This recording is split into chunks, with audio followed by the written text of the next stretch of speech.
Morning members, morning colleagues. Um, can you just try and share and if you can hear your audio, colleagues from legal service? Morning, Sia. Morning, members. Morning, Chair. Can you hear me? Yeah, you are audible. Yeah. I think you Thank tried to share, so we're good to call. You will only share when you're called upon. Thanks. Okay, you will indicate if it shows as well on your side when I start sharing. Yeah, no, we'll do soon. Thank you. Thank you, Sia. Thanks.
Recording in progress.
Good morning to everybody. Morning, Chair. How are you? I'm fine, you, Honorable Breitenbach. Fine, thank you. Thank you. I think it's important for us to start. The last time we met, we were doing interviews for the position of the Deputy Public Protector. And there were issues that needed legal advice. We asked the legal advisor to go and do a detailed legal advising, namely one on the issue of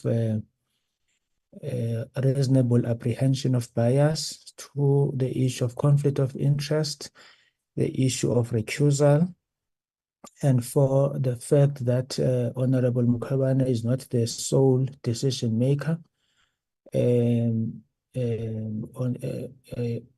the panel. So the legal advisor asked for more time because at the time that we asked for the legal advice, we really ambushed her.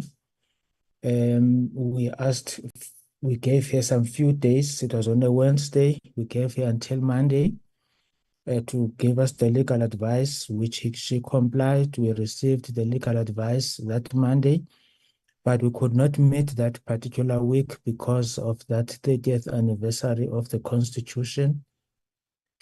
And the following week, the House was starting at 10 in the morning. So we are meeting today to receive that legal opinion, which will assist us with the way forward.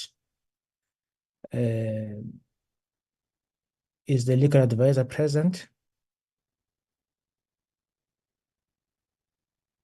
Good morning, Chair. The legal advisor is present. Thank you very much. Welcome to the legal advisor. Can you proceed? Thank you very much. Can you proceed with the legal opinion? Good morning, Chair. Thank you. Good morning, honorable members. As you will recall, I was given until the 18th of March to share. Show your face. Can you show your face and then you can close it thereafter? Okay, I will, Chair.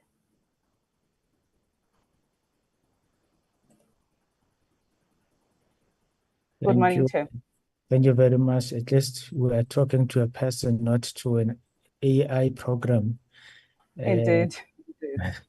Thank you very much. You Thanks, can Chair. proceed. Sure.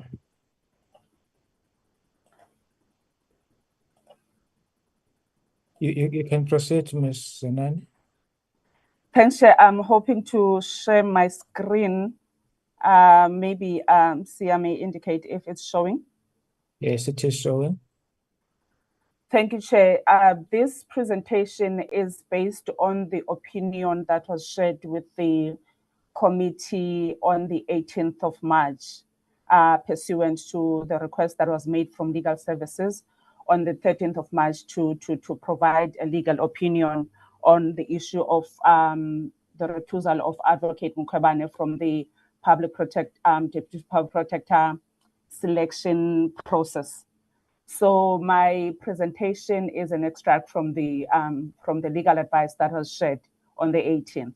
So I'll start from slide number 2, where we say the Portfolio Committee on Justice and Correctional Services currently seized with the selection process for the position of a Deputy Public Protector requested a legal opinion on whether Advocate Mkhwebane should recuse herself from the process due to the existing relationship he has with two of the candidates, Advocate Shadrack Tebeila and Ms. Ponantshago Mogaladi.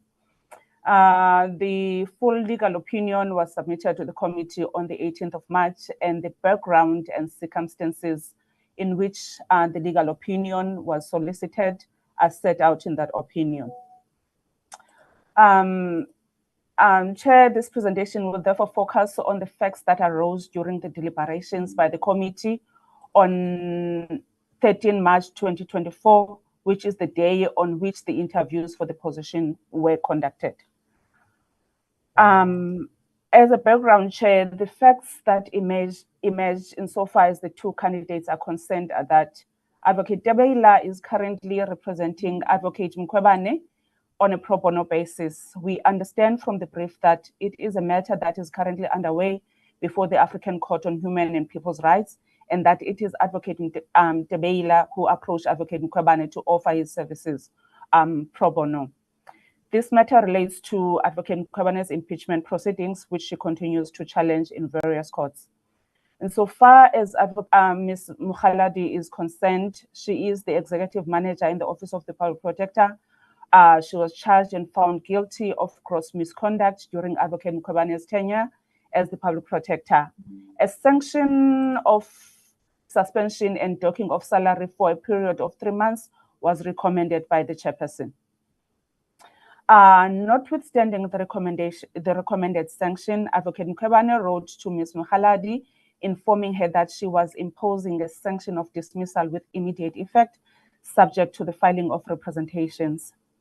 Ms. Mokgaladi approached the Labour Court seeking an order interdicting the Public Protector from invoking what she termed a secondary disciplinary process on sanction, as this was ultra vires the Public Protector's disciplinary code and procedure. The order was granted in Ms. Mokgaladi's favor, and in deciding the matter, the presiding judge, Judge Tlotla Maje, remarked, the applicant, and I quote, the applicants concerned that the Public Protector has already decided their faith are not misplaced. The Public Protector specifically stated in her letter that she is hereby imposing a sanction of dismissal with immediate effect, subject to receipt of their representation. It was submitted on behalf of the Public Protector that the court must accept the bona fides of the contents of the letter. The court will, however, be hard-pressed to do so, based purely on the plain reading of that letter. The application for leave to appeal this judgment was dismissed with costs.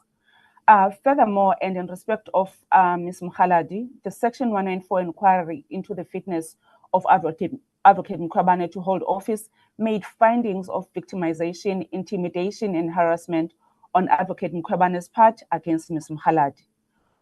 On these facts, the Constitutional and Legal Services Office was asked to provide an opinion on whether there is a conflict of interest and perceived bias warranting Advocate Mkhwebane to recuse herself from this process.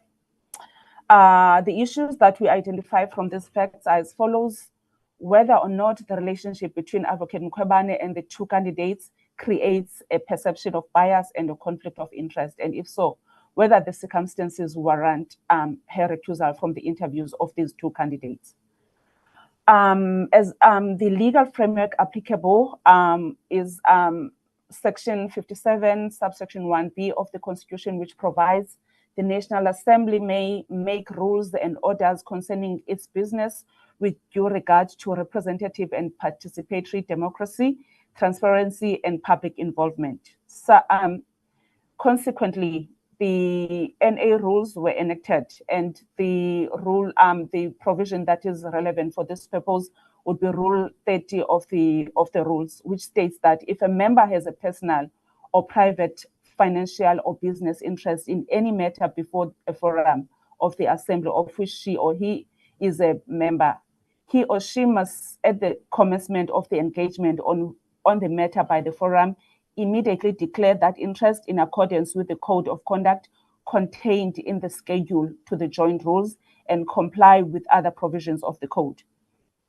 So the relevant provisions of the code that need to be complied with are Clause 5.1, which states that, well, the code that we're talking about is the Code of Ethical Conduct and Disclosure of Members' Interests for Assembly and Permanent Council members. It's Clause 5.1 states that a member must resolve any financial or business interest, business conflict of interest in which he or she is involved in his or her capacity as a public representative in favor of the public interest. And she or he must always declare such interest, and where appropriate, the member should recuse himself or herself from any forum considering or deciding on the matter. Clause 5.2 of the code also states that Clause 5.2.4 states that the member must declare any direct personal or private financial or business interest that that member or any immediate family of that member or any business partner of that member or the immediate family of that member may have in a matter to be considered or decided on before any parliamentary committee or other parliamentary forum of which that member is a member or in which that member is participating, or withdraw from the proceedings of that committee or forum when the matter is considered or decided on, unless that committee or forum decides that the member's interest is trivial or not relevant. The case law that is applicable would be the famous SAFU decision, where in dealing with the test for biasness, the court stated, a cornerstone, and I quote, a cornerstone of any fair and just legal system is the impartial adjudication of disputes which come before the courts and other tribunals. This applies, of course, to both criminal and civil cases, as well as to quasi-judicial and administrative proceedings. Nothing is more likely to impair confidence in such proceedings, whether on the part of litigants or the general public, than actual bias or the appearance of bias in the official or officials who have the power to adjudicate on dispute. The court in this matter further places the responsibility to determine a recusal application upon the judge against whom the application is made. This, in our view, accords with Clause 5 of the Code, which places the responsibility of the member on the member concerned to make a judgment call on whether it is appropriate in the circumstances to recuse themselves. It must also be noted that the Code deals specifically with members' personal or financial interests, which is distinguishable from political interests where members have expressed their political positions in a particular subject. The SAFU judgment referred to above further highlights that in applying the test for recusal, courts do in fact recognize that legal training and experience prepare judges for the often difficult task of adjudicating matters in a manner that is fair. Be that as it may, in R versus D, the Supreme Court of Canada makes a proposition that courts have rightly recognized that there is a presumption that judges will carry out their oath of office. This is one of the reasons why the threshold for a successful allegation of perceived judicial bias is high. However, despite this high threshold, the presumption can be displaced with cogent evidence that demonstrates that something the judge has done gives rise to a reasonable apprehension of bias. In Mock versus Ned Travel, the court cautioned that on the part of a judge whose recusal is sought, there should be a full appreciation of the admonition that she or he should not be unduly sensitive and ought not to regard the application for his or her recusal as a personal affront. BRT Industries South Africa versus Metal and Allied Workers Union and another, the court said, the court made a proposition that the law does not seek to measure the amount of the judicial officer's interest.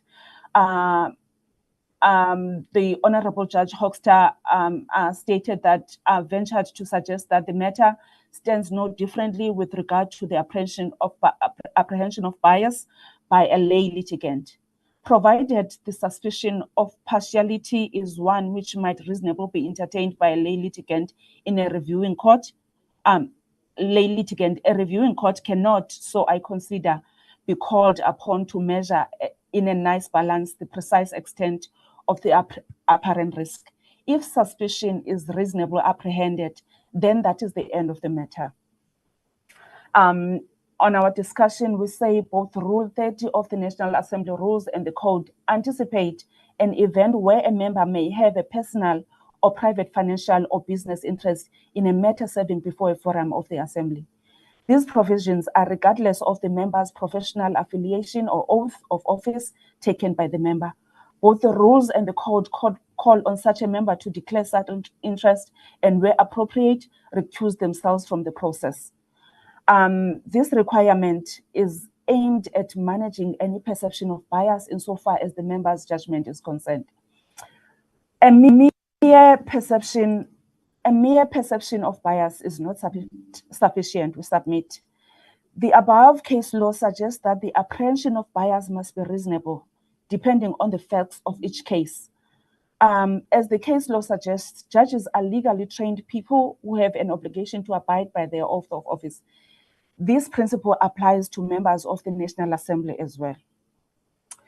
There can be no doubt that the rendering of the pro bono services by Advocate Debeila at no cost amounts to a financial benefit which is accruing to Advocate Mkhwebane.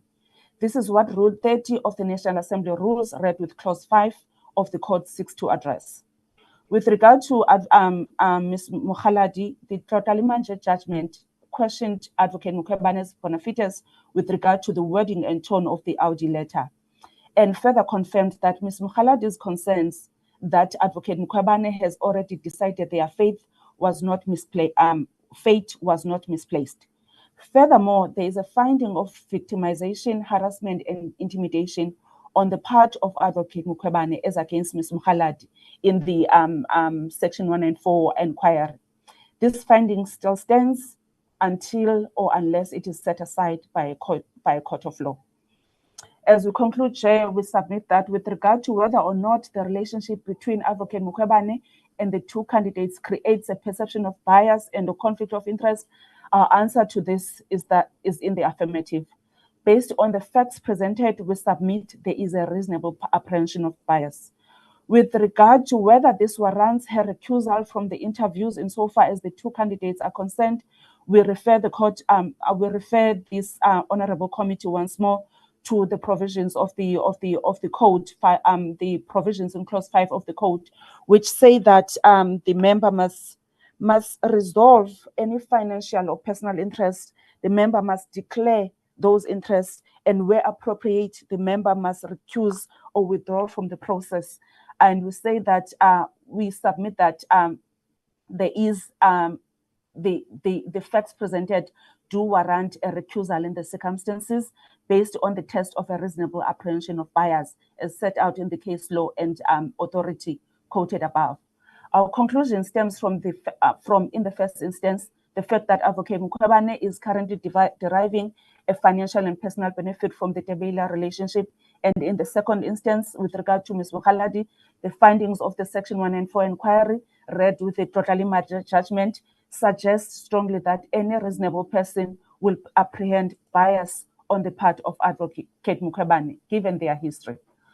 Both the code and the jurisprudence highlighted in the opinion place an obligation on the member concerned to resolve, declare, and recuse themselves in the circumstances. Our view is that whether or not Advocate Mkhwebane is a sole decision maker in the process is irrelevant to the consideration of recusal, as both the National Assembly rules and the code speak to a personal other than political interest in the matter at hand. If Advocate Mkhwebane persists with her view that it is not appropriate for her to recuse herself in the circumstances, we are of the view that any party that is aggrieved by such a decision will have a right to approach a court of law to have such dispute decided accordingly. The National Assembly rules do not provide for any process or for a process of compelling a member to recuse themselves. However, failure to do so would potentially result in a breach of the code. Given that neither the rules nor the Public Protector Act set out the procedure to be followed for the appointment of a Deputy Public Protector, it is submitted that the following options would be available. Advocate Mkhwebane may recuse herself from the process in its entirety and be replaced by an alternative member of her party, or Advocate Mkhwebane may recuse herself in respect of the interview portion and deliberation in respect of the two candidates and participate in the balance of the interviews. In the event that Advocate Mkhwebane, as we've already stated, persists with her position that she's not conflicted, there's a possibility of a legal challenge being mounted against the committee. To avoid such challenge, this scenario would place an onerous task on the committee chairperson to ensure fairness throughout the process. Chairperson, this is our advice. I thank you.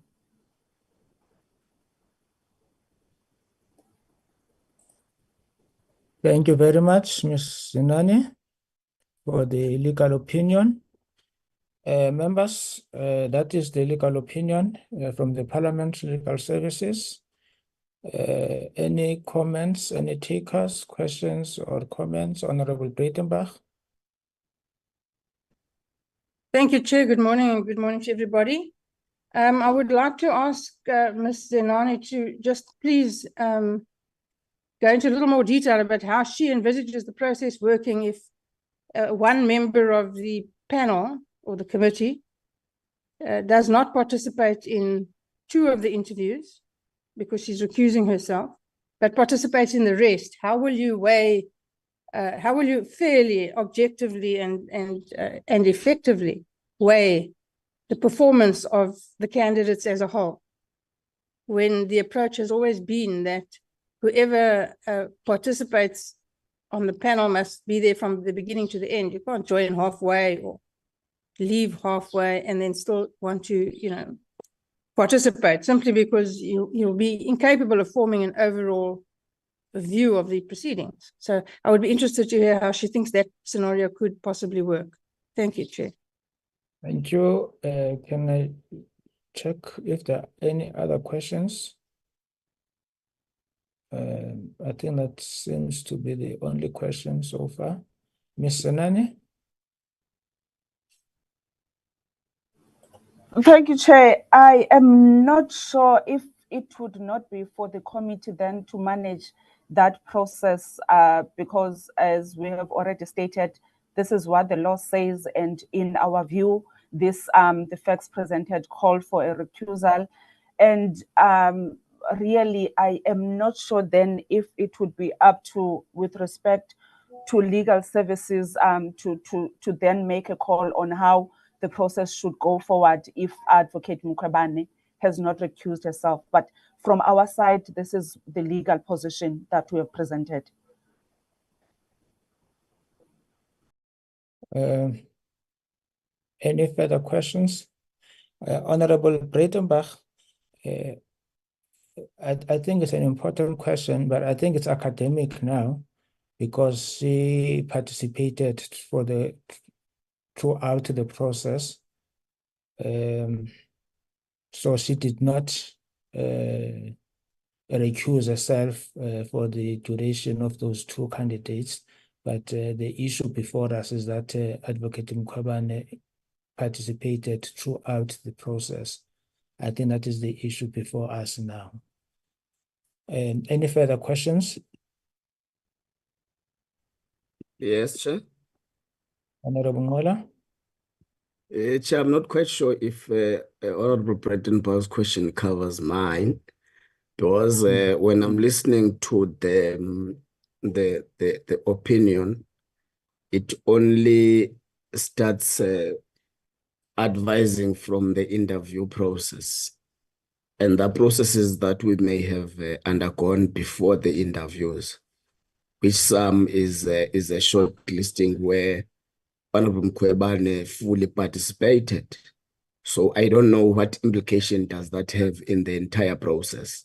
If the legal advisor can enlighten us with that regard. Thank you. Thank you. Ms. Zenani?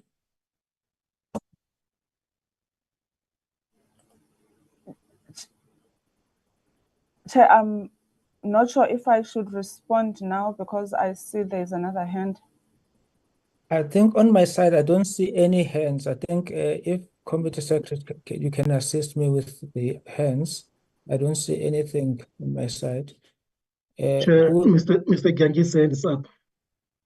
Okay, it's Honorable Janji, and who else?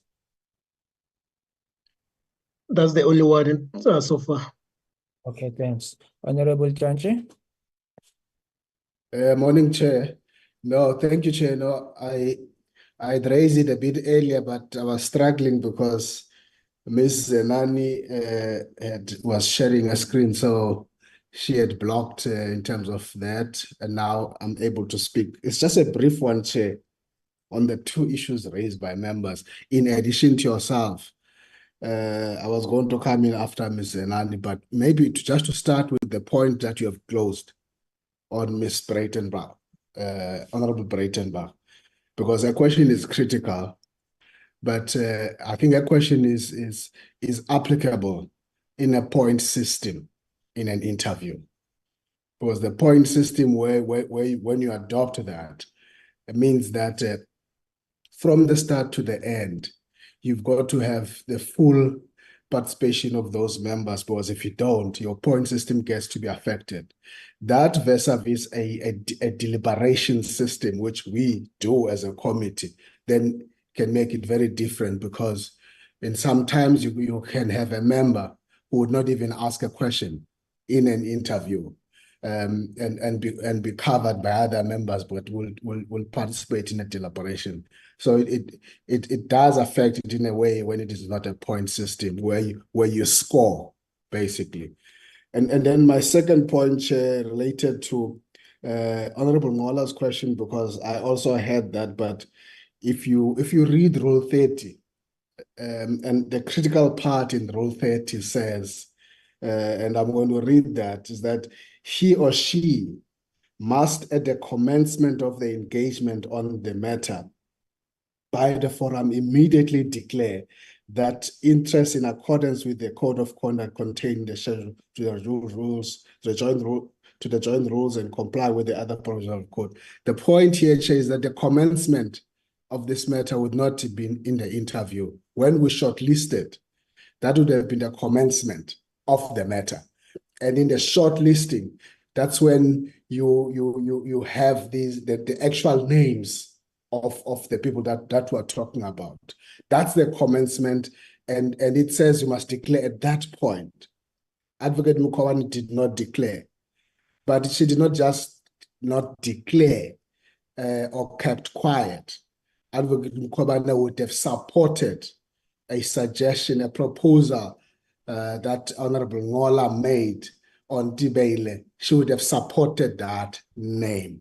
And that's, therefore, if you have to talk about a factory fault and where things started, that's the commencement of the point. I think the legal advisor can assist, but that's my take, Chair, when we get to the deliberations. Thank you.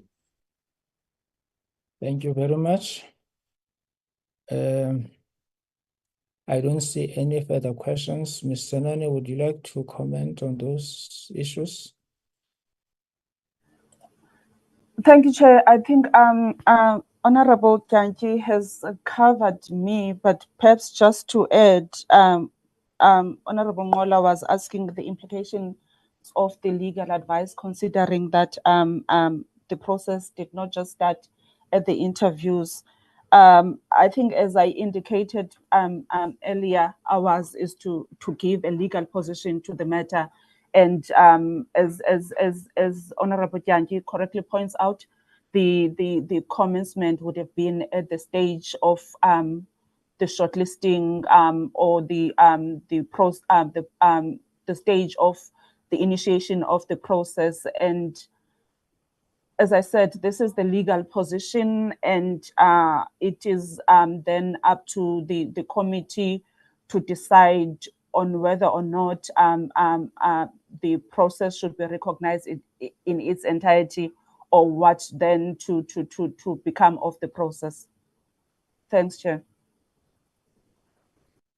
Thank you very much. But your contention is that the process as it stands now, with the facts before you, the process is open to litigation by any of the affected parties can litigate. Chair, it is our view that it is, with the facts presented, it is open to litigation. And perhaps may I just add that I think processes like that in general, are always open to litigation, which may come from either direction. Okay. Thank you very much, members. What is the way forward? I think we have had an opportunity to ask questions. What is the way forward now? Or can we deliberate based on the legal opinion that we have received?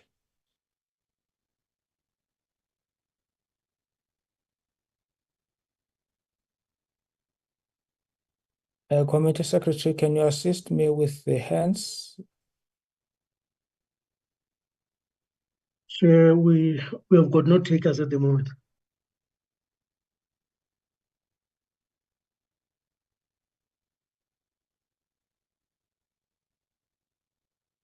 So what do we do with the legal opinion? Honorable Mola? Honorable Breitenbach, in that order. Thanks, Chair. I think, Chair, let's take the legal opinion as it is, and let's take it as that it forms the basis of us deciding on how then do we move with the process from here. I think let's accept the legal opinion and thank the legal services unit for having assisted us until thus far. I think let's accept it and take it as a document that is going to form the basis of how we decide on proceeding with the process. I think I want to suggest that, Chair. Thank you. Thank you. Honorable Breitenbach. Thank you, Chair. I'm sure that you will understand that I'm doing my very best to not state the glaringly obvious, but I do suggest that we accept the legal opinion. Thank you, Chair. Thank you very much, Honorable Mkhwebane.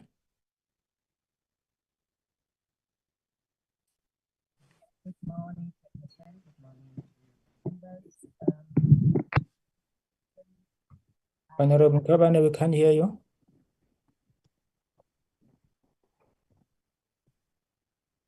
Am I not audible? No, we can't hear you. I'm talking. You are not audible. I'm not. Don't hear me. No, your voice is too faint. We can't hear you. Because I am objecting to the legal opinion. Or must I switch off and come back? No, you're fine now. You can proceed. Yes. I wanted to say, Chairperson, I thought I would be asked before the members can decide what happens to the legal opinion. The issue here, Chairperson, is that I dispute the legal opinion based on facts which are not properly captured. Yes, the question is, when was Ms. Breitenbach was supposed to object to my refusal? And secondly, the issue I've raised in during our deliberations, that when the candidates were presenting or appeared before the committee, I then indicated, I hear what Mr. Janji is saying, that I should have, I supported Mr. Ngola's suggestion of Mr. Taylor. And indeed, I didn't indicate anything because as part of the collective, I wanted us to move forward with the candidates. And secondly, the candidates themselves were asked during the interview whether they've got any objection to my participation. I think even Mr. Tibeila was even asked whether he has benefited anything from me or am I benefiting anything from him. The pro bono provision has no financial interest between the two parties. And as well, I indicated, which I still don't agree with, the legal opinion, the conclusion which the legal advisor has decided on is very much not well researched and very much biased, if I may say, that I must recuse myself due to a perceived bias based on personal relationships or perceived financial benefits. I'm disputing it based on the case of the Minister of Justice and Constitutional Development versus Nolte. The court emphasized that a mere apprehension of bias is not sufficient ground for recusal. Rather, actual bias must be proven. Secondly, the case of the DA versus the public protector and others, the court held that recusal should be based on concrete evidence of bias rather than speculative perceptions.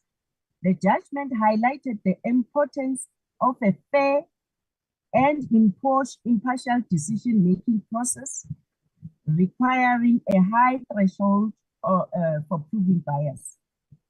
Moreover, in the Economic Freedom Fighters versus the Speaker of the National Assembly, the court reiterated the principle that recusal should only be mandated in cases where there is a clear evidence of a conflict of interest that may prejudice the fairness of the proceedings.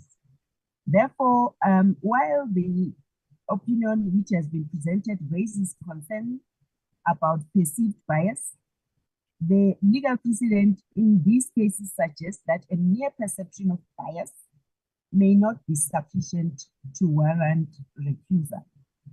So concrete evidence of actual bias must be established to justify the recusal. And further, Chairperson, the report of the Chapter 9 of the Section 194 Committee is the subject of review as we speak.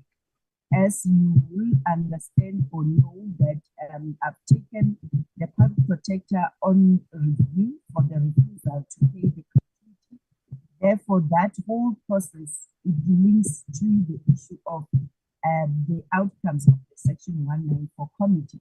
So that matter is before a court.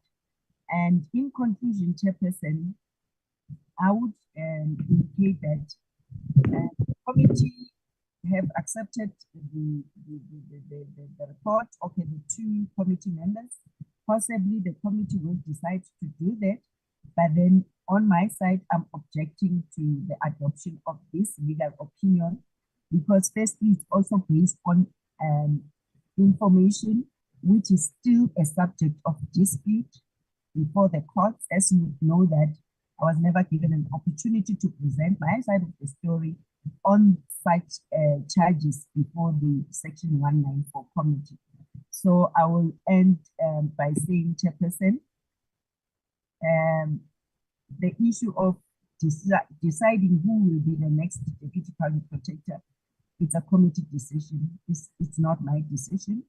And again, no matter which candidate I would want to be appointed, if the committee with the current practice which is happening in the deliberations in the National Assembly, the majority most of the time rules.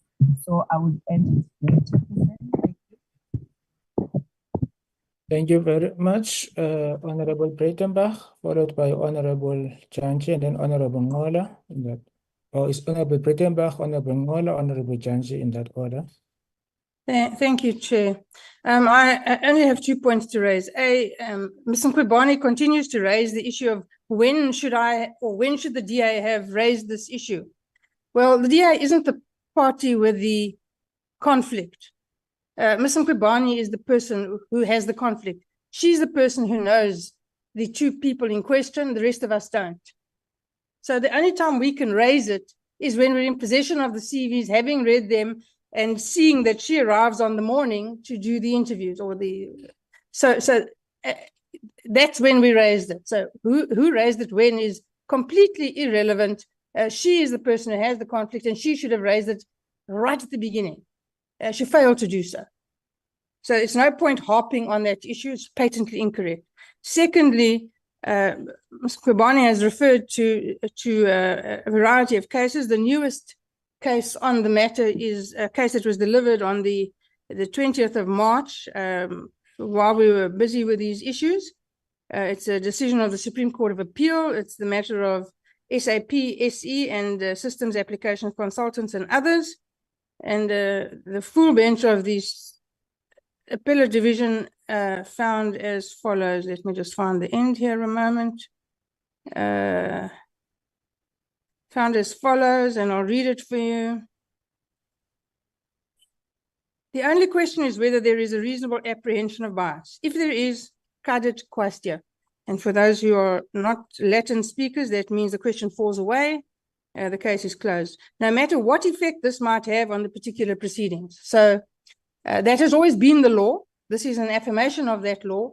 And I see that nobody's referring to that case. And I'm a little concerned that neither Ms. Mkhwebane nor Mr. Nani actually referred to it. Thank you. Thank you, Honorable Ngola. Thank you very much, Chair.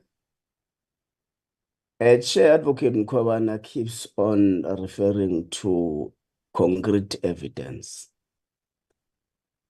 And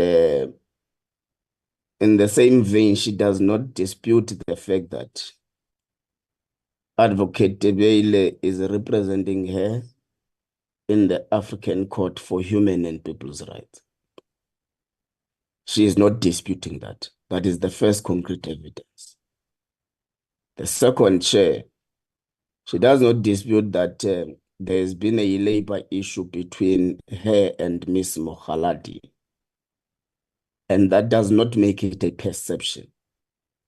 She is not disputing, Chair, that Ms. Mokhaladi took her to court on the basis of labor victimization and all those things. Let's leave section 194. Speaking about the relationship of Advocate Mkhwebane and Ms. Mokhaladi at PPSA.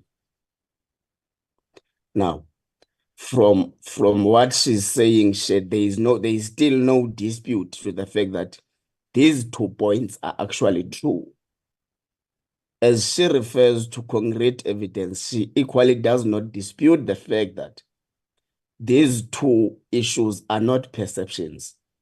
They are concrete facts of what happened and what is happening currently.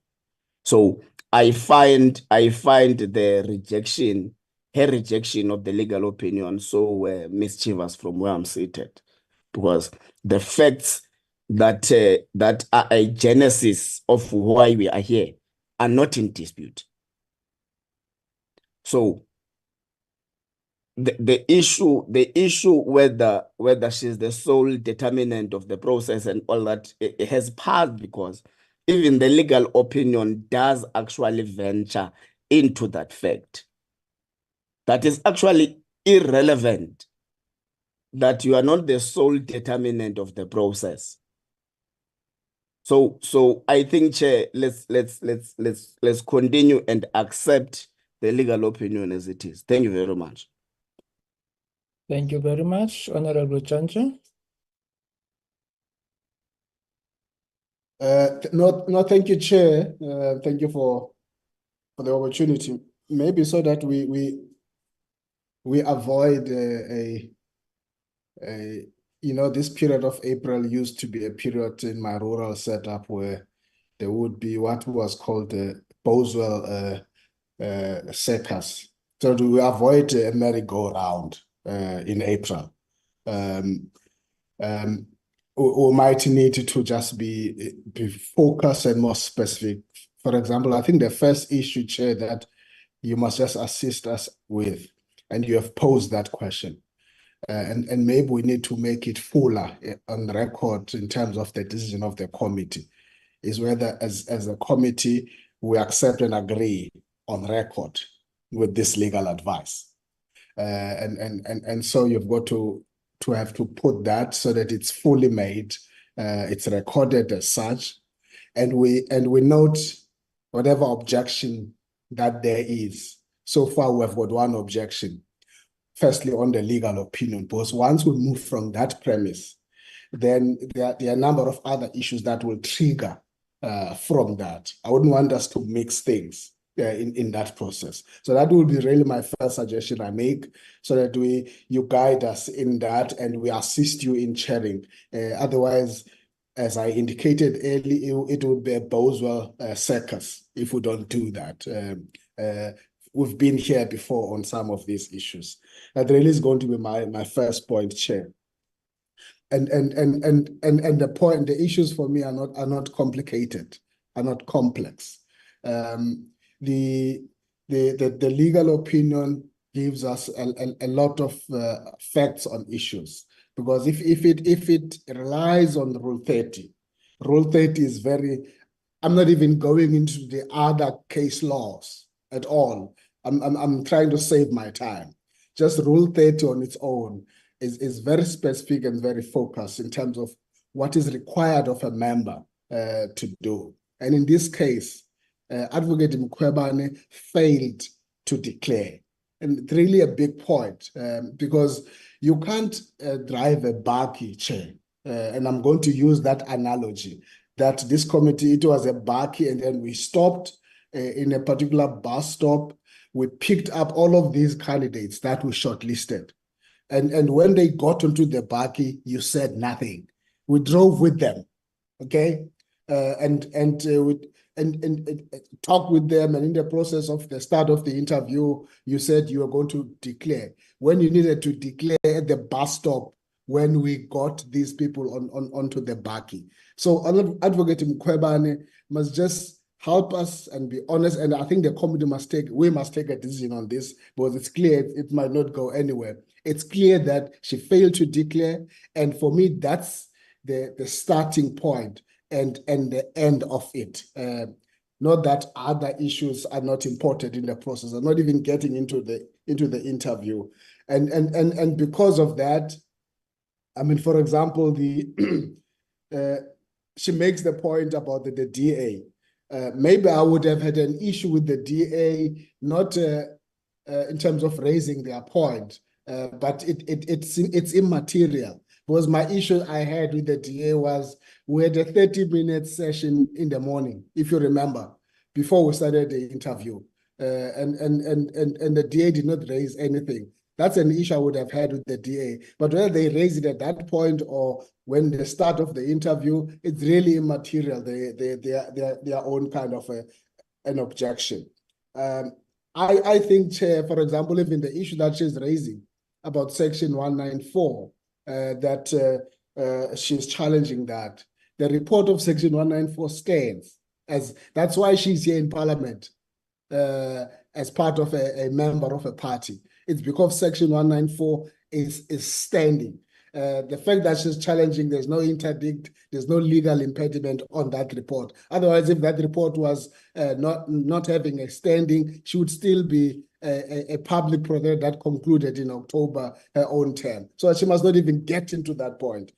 But therefore, what I would want us to suggest, Chair, once we make those first 2 points of making that decision and noting the objection, is for us to get into, therefore, having accepted the legal opinion, what then are we saying in terms of the deliberations? We now need to deliberate about our own work so that we remove the first hurdle of the legal. So I don't want to proceed further before perhaps we just finalize that, Chair, but I would want us to go to that point and not waste our time on some of the arguments that are being made, which are irrelevant, which ignore the factual information that is in front of us. And I think it looks to be very deliberate in that way, Chair. I will pause there for now, but I just wanted to make that so that you are able to drive us into getting into the deliberations about our interviewing process. What do we do? What has been placed in front of us are 2 options from the legal advice, that whether Advocate Mkhwebane recuses herself or or she recuses herself in terms of those 2 candidates, and there might be even a third option from ourselves as a committee of what to do when we get to the deliberations. So at this point, I want us to pass that mark. Sorry for being long. No, thank you very much, Comrade Judge. I think the next round, it will be to say what needs to be done, but let me finish the line hands that I have Honorable Horn and Honorable Mkhwebane. Then after that, we must move to a way forward. Honorable Horn. Yeah, thank you, Chair. Good morning to you and colleagues. Yeah, look, Chair, unfortunately, and maybe it is because we are in the run-up to elections, it would seem that petty politics is threatening a constructive discussion of this matter. I'm in full agreement with the Honourable Breitenbach that that it is astounding that there could be an argument from Ms. Mkhwebane that all of this is really the fault of the DA, and then it would even seem that she finds some sympathy from the Honourable Jainty, who says his issue with the DA is that we should have raised this earlier. Well, in the same vein, we then maybe have to ask, why did all of this escape the ANC? I mean, it is astounding that there could be an argument that we're sitting with this mess because the DA was not proactive enough. Yeah, but let me leave it there. As I say, I think we must start getting constructive, and in that sense, I want to add my voice to those who have said that we are faced now with one option only, and that is to firstly accept the legal opinion. I think it is quite clear. It is dealing with the relevant issues. I don't expect Ms. Mkhwebane to accept the legal opinion, which, of course, just once again, to an extent, will underscore the fact that she is not able to deal with this in a detached manner without looking at it from the perspective of her own personal interests. But Chair, for the sake of progress, I think we must get to a point where we take a formal decision to accept the legal opinion and then put forward, let's say, some options around how to then take the matter of selecting a candidate to be nominated as Deputy Public Protector forward. Thank you. Thank you, Honorable Mkhwebane. Chairperson, I totally disagree with what Mr. Janchi is saying. In the first place, the very same particular committee don't come here and behave as if you are organized and you have processes in place. In institutions or where I am myself as a public protector, during the shortlisting, there are forms which we complete where members will declare. Not to say I was hiding anything, and I never even nominated. I supported for the benefit of the committee. The very same Janji, Mr. Janji came here. You said you know Mr. Chipanyani. You are the only one who said that.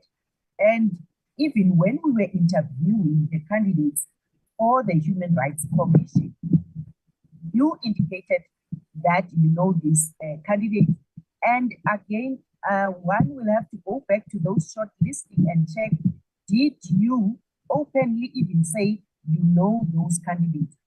Chipanyani, when we were shortlisting, did you ever say you also are declaring that you know Chipanyani? So, and this process, the way it was done, indeed, the legal opinion, the way it was crafted, at the end of the day, it was going to be very fair to sit down and get all the facts right as the legal, or the person who's providing the legal opinion, given that, yes, she was given this time and she did the legal opinion, which indeed, I wouldn't agree with it. Hence, I'm still saying, Chairperson, that the very same fact that this was conducted the way it's conducted and the way now, because anyway, ANC and DA is the same thing, you are agreeing on this legal opinion. And when I'm saying the matter is before court, you can't come and say, I can't raise this particular matter. A person like me who worked as the public protector, who had employees under my administration and who dealt with issues of discipline. The very same candidate who you are saying, I went to the labor court and the matter was still before court, for your information. The acting public protector removed that matter because a higher court might have reached a different conclusion. And it was not a dismissal. Hence, I don't agree with the labor court when they were saying I've already concluded. Because I was saying, why shouldn't you be dismissed based on the evidence which is before us? And the very same candidate, having accepted the wrongdoing, and even in his affidavit saying, I would even take a more harsher punishment because of the betrayal and the dishonesty I did by hiding the evidence and the Rule 53 records from the executive. So I don't think it's a question of presenting it as if I am hiding anything. I came here objectively. I'm participating as part of the collective, and I at no way wouldn't be objective in this particular instance. So, Mr. Ngola, you are saying there is evidence. I agree, and indeed I acknowledge that Mr. Tipela indeed is representing me before the AU. The issue here is to prove the actual conflict and the actual bias. If I would be arguing, and I mean, even now, we are arguing on this particular issue without even realizing what is the view of my decision per these candidates, because the deliberations on their performance and how they have conducted themselves, we haven't reached there. But now we are rushing to accept this particular legal opinion, which I'm not, I'm saying, actually, I don't even agree with, because there's various cases in Ms. Breitenbach we are raising. There is a court judgment which I didn't pick it up when I was taking my own issues, but I'm also still insisting that the issue here at hand is that we have to work as a collective, objectively, forget about, as Mr. Horn is saying, politicking and all those, but then to ensure that we get a candidate who will then benefit the South Africans, who will assist the public protector to protect the public. So I think I will just end there, Chairperson, and it's your decision. And hence I said earlier, you are the majority. Definitely you'll decide according to how you want to decide. And the very same candidate, Ms. Mukhaladi, never had any objection or any reservation about my being present or interviewing her during the proceedings. So it's fine. Thank you. No, thank you very much, members. Thank you for the inputs. I think having listened to all the parties, it's quite clear that by majority decision, we accept the legal opinion with the objection from Advocate Mkhwebane. Then the question would be, having adopted the legal opinion, what are the implications for the process? If I can get guidance from there. We now work on the basis of the legal opinion, and then what are the implications for the process?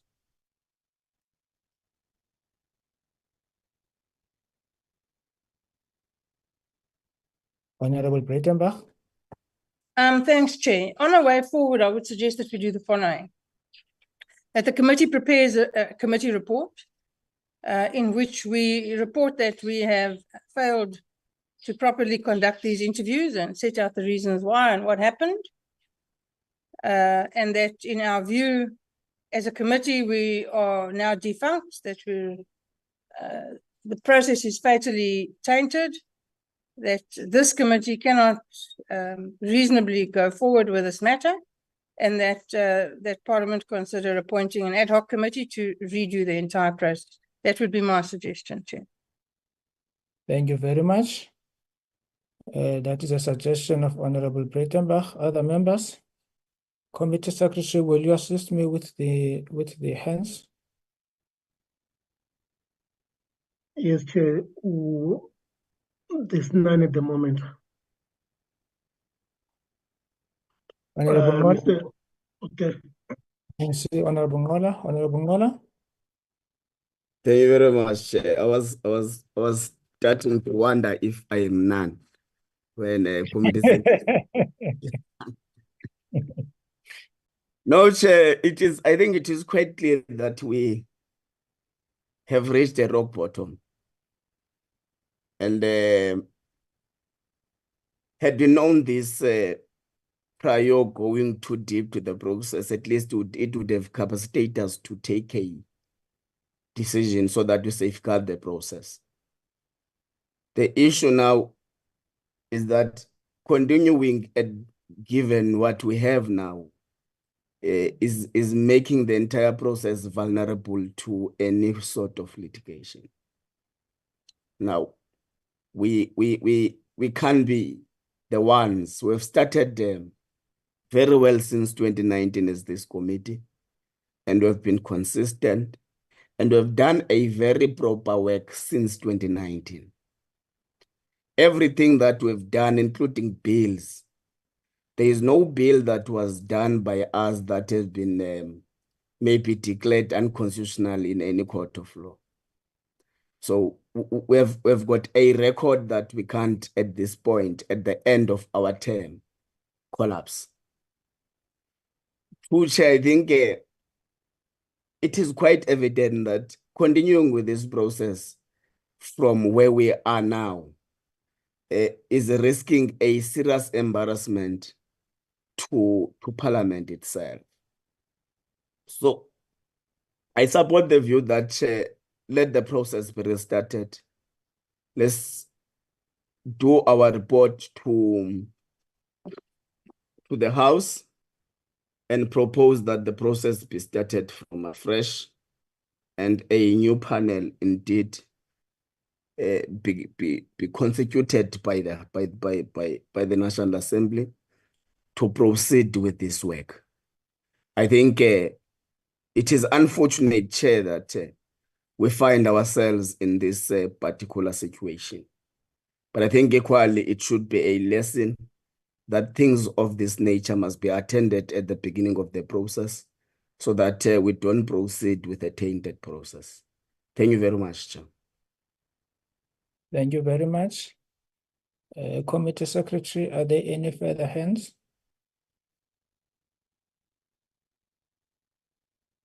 None, Chair. Thank you very Chair. much. Oh, Mr. Janja's raised. Yes, Honorable Janja. I think there's Honorable Ramulebeng before me who's just spoken.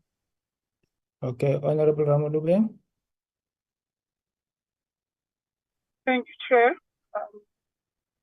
I have a very bad voice, and my good morning to all colleagues. Chair, I'm driving, and I kept quiet throughout the proceedings, but I would like to put my view on this, and not wasting time, I want to concur with what both Honorable Kola and Honorable Breitenberg have put forward, that we do a report to Parliament, to the National Assembly, on the work that we have carried through starting this process of the DPP, and equally also recommend that a new panel be constituted to restart the process, and restarting it from advertising to shortlisting, including its completion to appointment.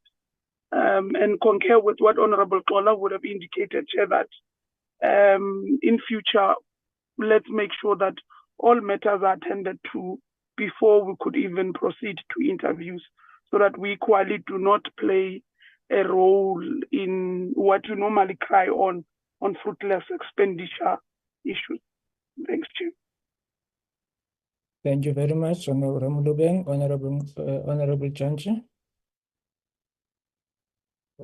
No, thank you, Chair. I think my issues I was going to raise have been raised by the members. Maybe just points of emphasis, Chair, that I think we we should be saying that having asked for the legal opinion and that we agreed with the legal opinion that was presented to us as a committee, and having noted the objection of member Advocate Mkhwebane in that regard, that the committee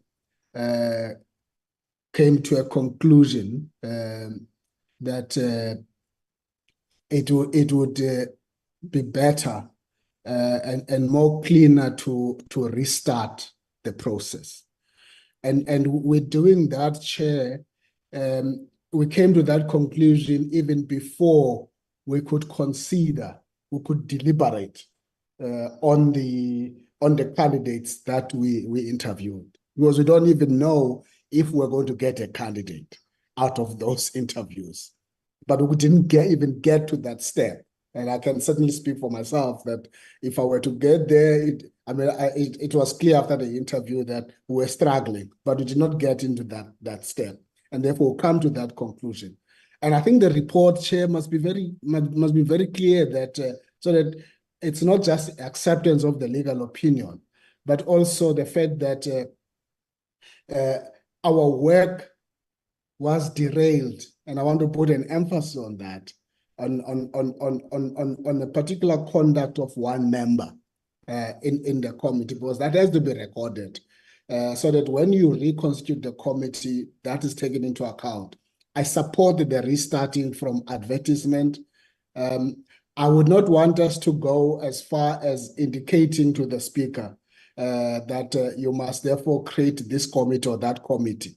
I think for me, restarting would be enough, and we leave that decision to the presiding officer, whether the presiding officer wants to create an ad hoc committee or they want to restart in a different manner. I wouldn't want to go as far as that, but I think starting from advertising, and those people who would have participated in the interview are not barred from even being, applying to this, but there's a particular issue that we're going to need to attend as part of the committee, because the rules are not strong enough to enable you as a chair or the committee to be able to, because we must also highlight that part of our challenge here has been a gap and a weakness in our rules, because had our rules been very firm and enabled the chair, would have been able to say, based on this conduct, this member cannot participate. The rules are not allowing us to do that. So there is a gap that the rules committee must attend, because the likelihood is that you can have this recurring same party giving us the same name of a person, even when things are very clear and factual in front of us. So the absence of rules in that regard would really not be helpful. So, Chair, without being long, I wanted to support that this process, as far as we're concerned, we think that it's flawed. Not only from the interviews, before the interviews, and whatever product that we can come up with, even if we were to agree, all of us, and get to the next step of appointing a candidate, is open to challenges, and it will be a futile exercise, perhaps even a waste of resources in that regard, because it will involve court processes and so on. So that's all I really want to say, Chair. Thank you. Thank you very much, Honorable Janji. Are there any further hands, Committee Secretary?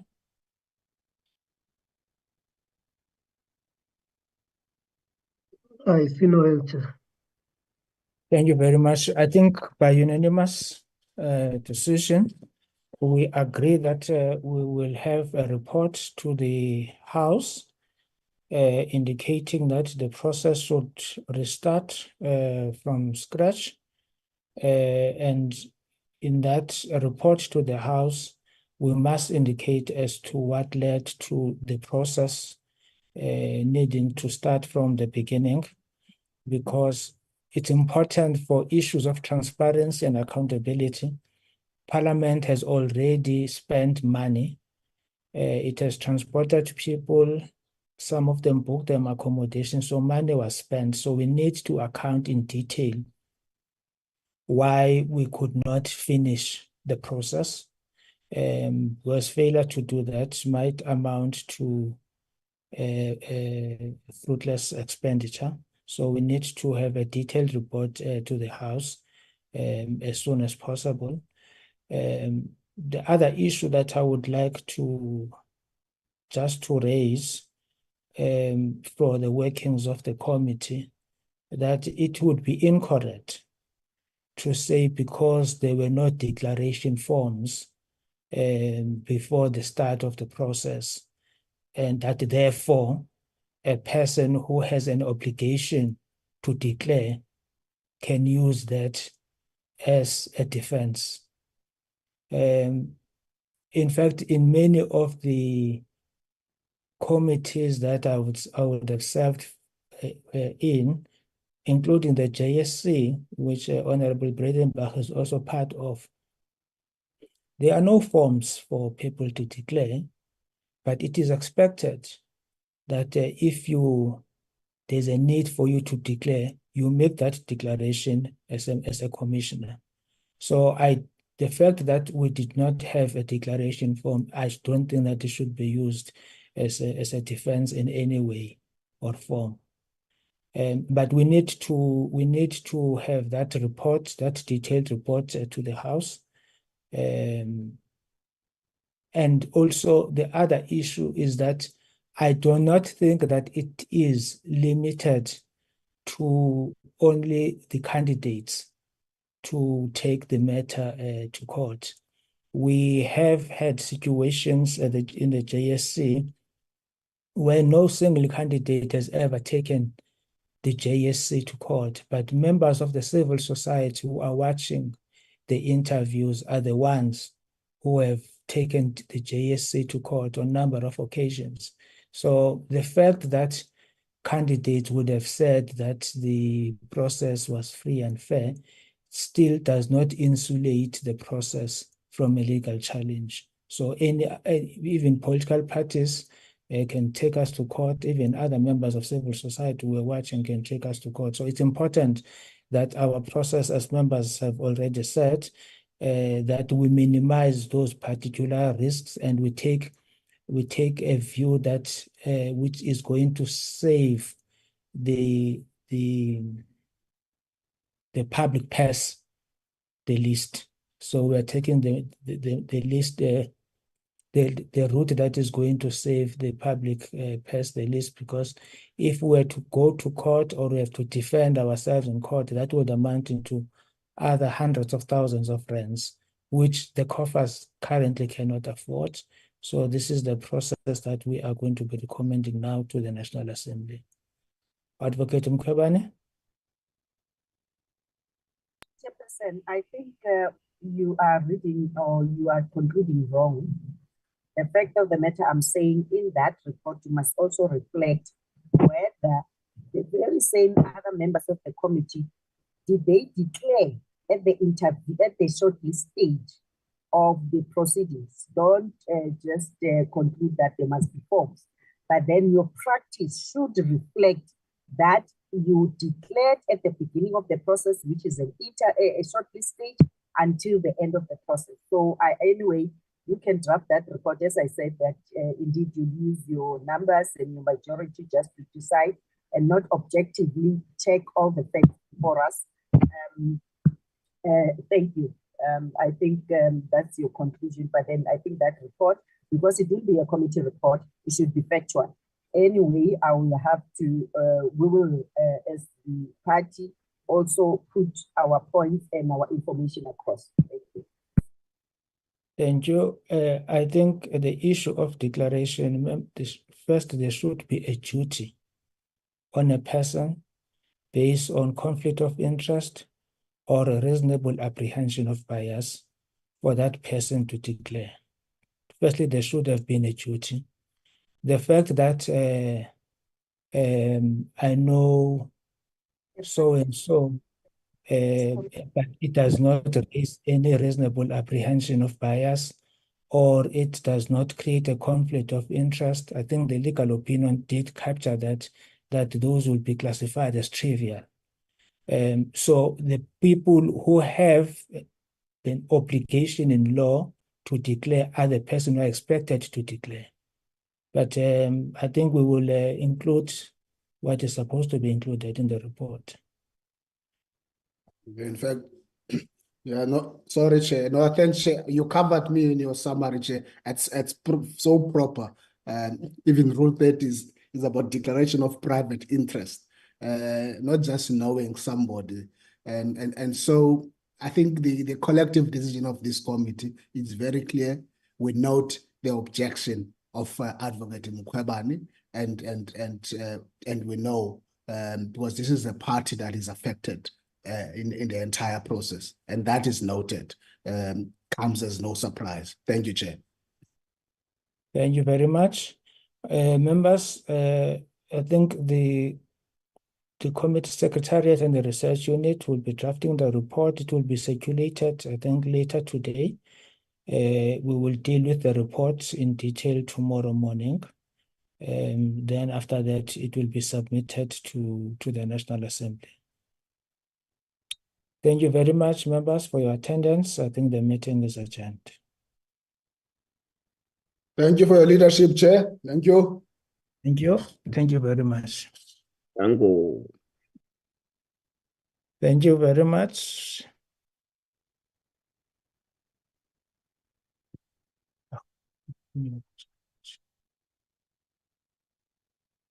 It refuses to close, Chair. Yes. Yes, angazi kwenzakalani. Ube nesuku oluhle, Chair. So thanks.